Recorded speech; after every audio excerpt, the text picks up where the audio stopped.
मुझे छोड़ के बेवफा जो जाए। हाँ तो जोड़ो जो रस्सियां बनाए।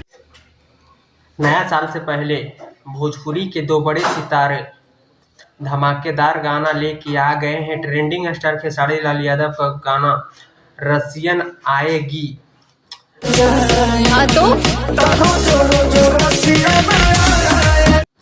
रिलीज कर दिया गया है। ग्लोबल म्यूजिक जंक्शन से रिलीज कर दिया गया है। और वहीं भोजपुरी सिनेमा के ब्रिलियंस स्टार के नाम से प्रसिद्ध रितेश पांडे का भी सॉन्ग रिलीज कर दिया गया है, रसियन लाएंगे।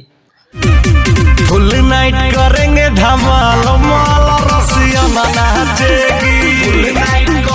ये दोनों सॉन्ग डीजे सॉन्ग है और पूरा यूट्यूब पे तहलका मचा रहा है, बवाल मचा रहा है। रसियन खेसारी लाल यादव का रसियन आएगी सॉन्ग ग्लोबल म्यूजिक जंक्शन से रिलीज कर दिया गया है, जो भी 8 नंबर पे ट्रेंड कर रहा है, जैसे कि देख सकते हैं। रसियन लाएंगे रितेश पांडे का सॉन्ग आदिशक्ति फिल्म से रिलीज किया गया है, जो भी पूरा यूट्यूब और इंस्टाग्राम पे पूरा बवाल मचा रहा है, जैसे कि देख सकते हैं। आई होप आपको सॉन्ग अच्छा लगा हो तो लाइक सब्सक्राइब शेयर करें। मिलते हैं नेक्स्ट ट्रेंड सॉन्ग के साथ, तब तक के लिए बाय।